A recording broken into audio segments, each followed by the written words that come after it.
नमस्कार दोस्तों, मैं बहुत बहुत स्वागत करता हूं आप सभी का एक बार फिर आपके अपने ही यूट्यूब चैनल पासपोर्ट हेल्पलाइन पे, जहां पे आपको passport application, documentation, police verification समेत पासपोर्ट और वीज़ा संबंधित और भी बहुत सारी जानकारियां दी जाती हैं। और दोस्तों, आज के इस वीडियो में हम बात करने वाले हैं पासपोर्ट रिन्यूअल के बारे में कि बेसिकली पासपोर्ट रिन्यूअल क्या होता है और इसे किस तरीके से किया जाता है। क्योंकि दोस्तों, इस बात को लेकर बहुत सारे लोग अवेयर नहीं हैं, बहुत सारे लोगों को इस बात की जानकारी नहीं है कि उन्हें जो है उनका पासपोर्ट हर 10 सालों पे रिन्यू करवाना होता है। नॉर्मली जिस तरीके से हमारा आधार कार्ड, पैन कार्ड सिर्फ वन टाइम के लिए होता है, अर्थात ये कि एक बार बनवाने के बाद हमें उसे किसी प्रकार का कोई भी मॉडिफिकेशन या रिन्यूअल नहीं करवाना होता है, वो सभी डॉक्यूमेंट्स लाइफ लॉन्ग चलते हैं। लेकिन दोस्तों, कुछ ऐसे डॉक्यूमेंट्स होते हैं जिन्हें हमें समय समय पे एक नियमित अंतराल के बाद उन्हें रिन्यू करवाना होता है। जिस तरीके से हमारा ड्राइविंग लाइसेंस हो गया, उसी तरीके से हमारा पासपोर्ट भी जो है एक वैलिडिटी के साथ आता है। और जैसे इसकी वैलिडिटी एक्सपायर होती है तो आप इसके साथ अब्रॉड ट्रेवल नहीं कर सकते हैं। साथ ही साथ आपके इस एक्सपायर पासपोर्ट पे कोई भी न्यू वीज़ा जो है वो इशू नहीं होता है। तो कहने का मतलब यह है दोस्तों कि आपका पासपोर्ट जो है 10 साल की वैलिडिटी के साथ आती है और जिस डेट में आपका पासपोर्ट इशू हुआ है, ठीक 10 साल बाद उसी डेट को आपका पासपोर्ट जो है वो एक्सपायर हो जाता है। तो ऐसे में अगर आपको अपना फ्यूचर में आपको अपना ट्रैवल कंटिन्यू करना है या फिर जो वीज़ा आपके पासपोर्ट पे ऑलरेडी इशूड है उसको रिन्यू करवाना है, तो इसके लिए ज़रूरत पड़ती है कि आप अपने पासपोर्ट को फिर से रिन्यूअल कराएं। दोस्तों, यहाँ बता दूं, अगर आप ऑलरेडी अब्रॉड में हैं, सपोज करो कि आपका वीज़ा लग गया एम्प्लॉयमेंट का, आप सऊदी अरब में हैं और उसी दौरान आपका जो पासपोर्ट है वो एक्सपायर हो गया, तो यहाँ पे आपको वापस अपने कंट्री आने की ज़रूरत नहीं होती है। आप जिस कंट्री में हैं उसी कंट्री में एम्बेसी के थ्रू या फिर कंसुलेट के थ्रू आप अपने पासपोर्ट को है वहाँ पे रिन्यू करवा सकते हैं और वहाँ पे जल्दी हो जाता है, ईजिली हो जाता है, इस वजह से क्योंकि वहाँ पे भीड़ कम होती है, वहाँ पे लोड कम होता है। लेकिन वही अगर आप इंडिया में हैं, अपने देश में हैं और आपका पासपोर्ट एक्सपायर होने वाला है, तो आपको यहाँ इंडिया में ही अपना पासपोर्ट फिर से उसी प्रोसेस के थ्रू, जिस प्रोसेस के थ्रू आपने अपना नया पासपोर्ट बनवाया था, सेम वही सारे प्रोसेस के थ्रू आपको अपना पासपोर्ट रिन्यूअल करवाना होगा। सो मैं आपको क्लियरली बता दूं, अगर आप इंडिया से बाहर हैं ऑलरेडी किसी वीज़ा पे, तो आप वहीं अपना रिन्यूअल करा लो, that is fast and reliable. लेकिन दोस्तों, अगर आप इंडिया में हैं और अगर आपका पासपोर्ट का वैलिडिटी लगभग 6 महीने बाद एक्सपायर होने वाली है, तो आप आज से ही एलिजिबल हो जाते हैं कि आप अपना पासपोर्ट को रिन्यू करवा लो, ताकि एट ए टाइम सडन से आपको कोई भी वहाँ पे रश की ज़रूरत ना पड़े। ठीक है, अब दोस्तों यहाँ पे बात कर लेते हैं कि अभी फ़िलहाल चल रहा है अगस्त 2024। ऐसे में आज क्या प्रोसेस है, आज के डेट में अगर आपको पासपोर्ट अपना रिन्यूअल कराना है तो कौन कौन से प्रोसेस के थ्रू कौन कौन से डॉक्यूमेंट्स लगेंगे, और क्या जब आपने पहली बार जब आपने पासपोर्ट बनवाया था, जिस समय न्यू पासपोर्ट बनवाया था, तो उस समय के प्रोसेस से और अभी रिन्यूअल के टाइम का जो प्रोसेस है, इन दोनों में क्या डिफरेंस होगा, आज हम इस वीडियो में प्रॉपर जो है बिल्कुल स्टेप बाय स्टेप बात करने वाले हैं। ठीक है, वीडियो थोड़ा सा लंबा हो सकता है क्योंकि मैं आपको है पूरी कोशिश करता हूं कि स्टेप बाय स्टेप जो है इन्फॉर्मेशन दे पाऊं, कोई भी प्रोसेस, कोई भी डॉक्यूमेंट जो है स्किप ना हो, ताकि आप चीज़ों को अच्छी तरीके से समझ पाएँ। ठीक है, तो दोस्तों यहाँ बता दूं कि पासपोर्ट रिन्यूअल का मतलब ये होता है कि पासपोर्ट नवीकरण, कि अगर इन 10 सालों के अंदर आखिर भारत सरकार को आखिर क्या ज़रूरत पड़ा कि वो 10 साल बाद लोगों को परेशान करता है कि पासपोर्ट रिन्यूअल कराओ, क्यों नहीं आधार कार्ड की तरह, क्यों नहीं पैन कार्ड की तरह वो लाइफ टाइम के लिए दे देता है कि चलो एक बार पासपोर्ट बनवा लिए तो फिर तुम लाइफ टाइम इस पर ट्रेवल करो। तो सबसे पहले तो बता दो दोस्तों या कि आखिर ऐसा क्यों किया जाता है। तो बेसिकली क्या होता है कि इन 10 सालों के अंदर जो है इंसान की लाइफ में ना बहुत सारे चेंजेस होते रहते हैं। इन 10 सालों के अंदर आपने जॉब स्विच किया होगा अपना, या फिर इन 10 सालों के अंदर आपकी शादी हुई होगी, इन 10 सालों के अंदर जो है आपने अपना घर नया बदला होगा, आपने नया घर खरीदा होगा, आपने अपना एड्रेस चेंज किया होगा, या फिर बहुत सारे ऐसे लोग होते हैं जो कि अपना जो है लिंग परिवर्तन करा लेते हैं। बहुत सारे लोग मेल से फीमेल बन जाते हैं, फीमेल से मेल बन जाते हैं। ठीक है, तो बहुत सारे ऐसे लोग हैं जिस समय पासपोर्ट बनवाया था उस समय अनएजुकेटेड थे, लेकिन इन 10 सालों में उसने पढ़ाई कंप्लीट करके जो है ग्रेजुएशन कर लिया है। तो इन 10 सालों में बहुत सारे बदलाव इंसान के जीवन में आते हैं। तो इन्हीं बदलावों को अपडेट करने के लिए कि 10 साल बाद आपकी क्या स्थिति है, ठीक है, आपके क्या क्या इंफॉर्मेशन ऐसे हैं जो इन 10 सालों में बदले गए हैं, ये भारत सरकार के पास इसकी इंफॉर्मेशन आती है, ठीक है। वो ये जानना चाहते हैं कि ये जो पासपोर्ट होल्डर है इसका एड्रेस कहीं तो नहीं बदला है, इसका सरनेम तो नहीं बदला है, इन्होंने अपना रिलीजन तो चेंज नहीं कर लिया, ठीक है। और उसके बाद एक और जो सबसे मेन पॉइंट होता है कि आपका जो पासपोर्ट जो आता है, आइदर आप 36 पेजेस का बनाओ या फिर 60 पेजेस का बनाओ, ठीक है। बेसिकली ये पेजेस होते हैं गाइस जहाँ पे आपके वीज़ा जो हैं वो स्टैम्प होते हैं। आप जितने कंट्रीज ट्रेवल करोगे वहाँ डिफरेंट कंट्रीज़ में जो है उसका वीज़ा यहाँ पे लगेगा। फिर आप जहाँ जैसे ही आप वहाँ पहुँचोगे तो वहाँ पे एक एंट्री का स्टाम्प लगेगा, जब आप वापस आओगे तो वहाँ पे एग्जिट का स्टाम्प लगेगा। कहने का मतलब ये कि जितना आप ट्रेवल करोगे उतना जो है आपके पासपोर्ट के पेजेस बढ़ते रहेंगे। तो अगर आपने इन 10 सालों के अंदर अगर आपने 15-20 कंट्री ट्रेवल कर लिए तो आपका पासपोर्ट का जो पेज है वो ऐसे ही भर चुका है। तो ऐसे में आपको नए पासपोर्ट की ज़रूरत भी होगी। तो इन सभी चीज़ों को ध्यान में रखते हुए एक फ्रेश और एक नए क्लेवर के साथ, एक नए एनर्जी के साथ आपको अपना पासपोर्ट रिन्यूअल कराने की आवश्यकता होती है। तो आप समझ गए होंगे कि मेन मकसद क्या होता है पासपोर्ट रिन्यूअल कराने का। और अब बात कर लेते हैं दोस्तों कि आखिर क्या प्रोसेस है। 2024 अगस्त चल रहा है, तो आज के डेट में क्या प्रोसेस है, ठीक है। तो सबसे पहले बता दूं दोस्तों कि जिस समय आपने पासपोर्ट बनवाने के लिए आपने अप्लाई किया था बिल्कुल नए शुरू में, तो वो सारा प्रोसेस बिल्कुल लगभग सेम है। यहाँ पे कोई भी ऐसा प्रोसेस नहीं है कि जो नया है या फिर कुछ ऐसा प्रोसेस जो कि आपको जिसके बारे में पता ना हो।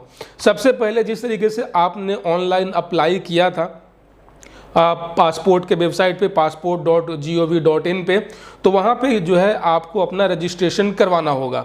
रजिस्ट्रेशन करवाने के बाद दोस्तों बस यहाँ पे प्रोसेस ये है कि शुरुआती में आपको अप्लाई फॉर फ्रेश पासपोर्ट आपने किया था, इस बारी आप पासपोर्ट रिन्यूअल या फिर री इशू के लिए चूज करेंगे, ठीक है। री इशू बेसिकली उसके लिए होता है जिनका पासपोर्ट चोरी हो जाता है, गुम हो जाता है। लेकिन अगर आपका पासपोर्ट सही सलामत आपके हाथ में है, आपका एक्सपायर होने वाला पासपोर्ट, ठीक है, मतलब ये कि अगर आपको पुराना पासपोर्ट आपके हाथ में है तो आप पासपोर्ट रिन्यूअल के लिए चूज करेंगे। ठीक वही सारी जानकारी जो आपके पासपोर्ट के अंदर है, आपका नाम, आपका डेट ऑफ बर्थ, आपका जो भी पुराना एड्रेस है, ठीक है, वो आपको इस फॉर्म में भरना होगा नॉर्मली जिस तरीके से आपने पहले भरा था, ठीक है। साथ ही साथ दोस्तों इसके साथ फॉर्म बी आता है। फॉर्म बी के अंदर आपको वो जानकारी भरनी है जो अपडेटेड है। जैसे कि फॉर्म ए में तो आपने एग्जैक्टली डिट्टो वही चीज़ें भरेंगे जो आपके इस पुराने वाले पासपोर्ट में है।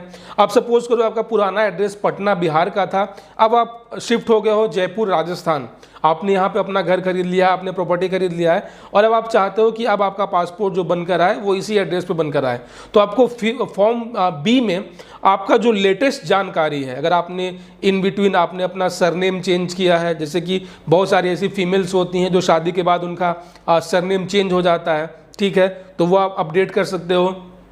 आपका मैरिटियल स्टेटस, आपने पिछली बार पासपोर्ट बनवाया था तो आप कुंवारे थे, इस बार आप मैरिड हो, तो आप वो इन्फॉर्मेशन इसमें ऐड ऑन कर सकते हो कि नाउ यू आर मैरिड।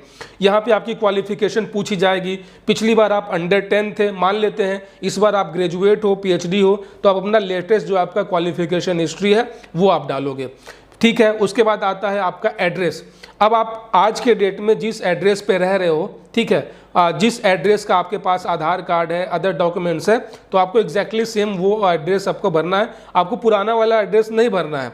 अगर आप अभी भी वही पुराने वाले एड्रेस पे ही रह रहे हो जिस एड्रेस पे आपका पुराना वाला पासपोर्ट इशू हुआ था, तो आपको सेम एड्रेस भरना है। लेकिन आज के डेट में रिन्यूअल करते टाइम आप जिस एड्रेस पे रह रहे हो, जिस सिटी में रह रहे हो, जिस एड्रेस पे आप रह रहे हो, जिस स्टेट में रह रहे हो, आपको वो भरना है विद एरिया पिन कोड और आपका जो नज़दीकी आपका लोकल पुलिस स्टेशन है। जी हाँ गाइस, क्योंकि जिस तरीके से फर्स्ट टाइम आपके पासपोर्ट का जो है पुलिस वेरिफिकेशन किया गया था, इस बार फिर से आपका पुलिस वेरिफिकेशन किया जाएगा। अगर आपका एड्रेस बिल्कुल ओल्ड ही है, सब कुछ सेम है, तो यहाँ पे पुलिस का फिजिकल पुलिस वेरिफिकेशन नहीं होता है, थाने से ही आपका वेरिफिकेशन कर दिया जाता है, क्योंकि आपका ऑलरेडी उस एड्रेस पे वेरिफिकेशन हो चुका है। लेकिन अगर आपने अपना एड्रेस अपडेट करवा रहे हो, सिटी चेंज कर रहे हो, ठीक है, आपका पुलिस स्टेशन बदला है, तो यहाँ पे एक बार फिर से नए सिरे से आपका पुलिस वेरिफिकेशन इस एड्रेस पे होगा। ठीक है, तो इस तरीके से आपको सारा फॉर्म भरने के बाद सबमिट करके जो पेमेंट होता है वो पेमेंट कर देना है। उसके बाद ठीक उसी तरीके से जैसे आपने फर्स्ट टाइम अपॉइंटमेंट बुक किया था, जहां पे आपको एक फिक्स स्लॉट पे, ठीक है, पीएसके के अंदर, पासपोर्ट सेवा केंद्र के अंदर आपको फिजिकली वहां पे प्रेजेंट होकर आपने वहां पे बायोमेट्रिक्स करवाए थे, अपना फोटोग्राफ करवाया था, ठीक उसी तरीके से आपको अपना ओल्ड पासपोर्ट कैरी करना है along with your supportive documents, जो भी आपका आधार कार्ड, पैन कार्ड होगा। और अगर आपने अपना क्वालिफिकेशन हिस्ट्री चेंज किया है तो आप अपनी मार्कशीट को लेकर उस फिक्स डेट पे आप जो है पीएसके के अंदर जाएंगे। सेम वही प्रोसेस होगा जहां पे आपके बायोमेट्रिक्स लिए जाएंगे, आपका वहां पे एक लेटेस्ट फोटो खींचा जाएगा और आपका जो पुराना पासपोर्ट है इसको वहां पे वहीं पे जो है इसको कैंसिल स्टाम्प करके आपको लौटा दिया जाएगा। बेसिकली इसको कैंसिल करने का मतलब ये है कि आपका ये पासपोर्ट जो है अब आप ट्रेवल करने के लिए कैंसिल हो चुका है, क्योंकि अब आप नया पासपोर्ट आपको मिलने वाला है। अगर इस पर वीज़ा लगा हुआ है तो आप इसको कैरी कर सकते हैं, अगर वीज़ा नहीं लगा हुआ है तो आप इसको घर पे रख सकते हैं, क्योंकि अब आपको नया पासपोर्ट मिलेगा। तो जिस तरीके से आपका ये सारा अपॉइंटमेंट कंप्लीट होगा, साथ ही साथ आपका अपडेटेड जो भी डॉक्यूमेंट्स होगा, आपका एड्रेस प्रूफ, आपका आईडी प्रूफ, वो सभी वहाँ पे काउंटर बी, काउंटर सी पे पीएसके के अंदर जो है वहाँ पे वेरिफिकेशन किया जाएगा। तो जैसे ही आपका अपॉइंटमेंट सक्सेसफुल हो जाएगा दोस्तों, उसके बाद जो है अगर जैसे कि मैंने शुरू में बोला, अगर आपका एड्रेस बिल्कुल सेम है तो आपको पुलिस कॉल नहीं करेगा। ठीक है, अगर कॉल करेगा भी तो बस एक नॉर्मल सा एक फॉर्मेलिटी होता है, क्योंकि वो ऑलरेडी उस एड्रेस पे कर चुके हैं। वही अगर आपने एड्रेस अपना चेंज किया है तो आपको पुलिस कॉल करेगी, या तो वो आपको थाने बुलाएगी या फिर आप वो घर पे विजिट करेगी, और जो भी प्रोसेस होता है पासपोर्ट का, पुलिस वेरिफिकेशन का, वो जो है प्रोसेस वहाँ पे किया जाएगा। उसके बाद अगर आपने अपना मार्कशीट ऐड किया है, ठीक है, जो आपने पहले नहीं किया था, ठीक है, अगर आपने पहले भी किया हुआ था तो इस बार मार्कशीट देने की ज़रूरत ही नहीं है, क्योंकि ऑलरेडी आपका जो पासपोर्ट है वो ECNR है। लेकिन अगर आप ECR टू ECNR करवा रहे हो मार्कशीट ऐड करके, तो वो मार्कशीट आपका वेरिफिकेशन होने के लिए आपका बोर्ड ऑफिस पे जाएगा। तो जैसे ही सारी चीज़ें हो जाती हैं, पुलिस वेरिफिकेशन हो जाता है, आपका मार्कशीट अटेस्टेड हो जाता है, तो उसके बाद जो है आपका जो पासपोर्ट जो है वो प्रिंट होकर आपके एड्रेस पे विदिन 1 वीक के अंदर आ जाता है। तो सारा प्रोसेस जो है गाइज यहाँ पे सिर्फ और सिर्फ अप्लाई करने का है, कि जब आप अप्लाई ऑनलाइन कर रहे हो उस समय काफ़ी सावधानी से एक एक स्पेलिंग, एक एक डिटेल जो है वो काफ़ी अच्छी तरीके से चेक करके भरो। नॉर्मली पुलिस वेरिफिकेशन जो है, अब मैं बता दूं यहाँ पे कि जिस तरीके से फ्रेश पासपोर्ट के समय जो है कड़ाई होती है ना, उतना कड़ाई दोबारा नहीं होता है, क्योंकि उनको पता है कि इस बंदे के पास ऑलरेडी पासपोर्ट है, ये ट्रैवल कर चुका है, ये जेन्यून है, ये इंडियन सिटीजनशिप होल्डर है। तो सेकेंड टाइम में, रिन्यूअल के टाइम में पुलिस वेरिफिकेशन सिर्फ और सिर्फ एक फॉर्मेलिटी होता है, वो आपसे एडिशनली कोई भी अलग से कोई डॉक्यूमेंट नहीं मांगते हैं, क्योंकि वो केवल मेक श्योर ये होना चाहते हैं कि आप इंडियन सिटीजन हो। तो जब आपके पास ऑलरेडी पासपोर्ट था ही, तो आप नेचुरल है कि आप आज से 10 साल पहले इंडियन थे तो आज भी इंडियन ही हो। ठीक है, तो रिन्यूअल के टाइम में पुलिस वेरिफिकेशन से बिल्कुल घबराना नहीं है, बहुत ही इजी और स्मूथ प्रोसेस होता है। और दोस्तों इन सब तरीकों को अपनाकर जो है आप बहुत ही आसानी से अपने ओल्ड पासपोर्ट का रिन्यूअल करवा सकते हैं। और इस तरीके से आप जो है आपको बिल्कुल भी वरी होने की ज़रूरत नहीं है। मैंने देखा है कि जैसे ही डेट्स नज़दीक आते हैं पासपोर्ट एक्सपायरी का, तो लोग काफ़ी ज़्यादा नर्वस हो जाते हैं कि अब मैं क्या करूँगा, किस तरीके से पासपोर्ट रिन्यूअल कराऊंगा, जो कि बहुत ही इजी होता है। सो गाइज़, अगर आपको पासपोर्ट रिन्यूअल करवाना है या फिर किसी प्रकार का कोई और पासपोर्ट से रिलेटेड अगर आप कुछ इशू या फिर प्रॉब्लम फेस कर रहे हो, तो आप वीडियो के नीचे कमेंट कर सकते हो। मैं पूरी कोशिश करूँगा आपकी हेल्प करने में। और दोस्तों, अगर आप चैनल पर पहली बार आएँ, चैनल को सब्सक्राइब कर दीजिएगा, नोटिफिकेशन बेल ऑन कर दीजिएगा, ताकि अगली बार जब मैं कोई नया और लेटेस्ट वीडियो लेकर आऊँ तो आप उसे मिस ना कर सकें। तब तक अपना बहुत सारा ख्याल रखिएगा दोस्तों। जय हिंद।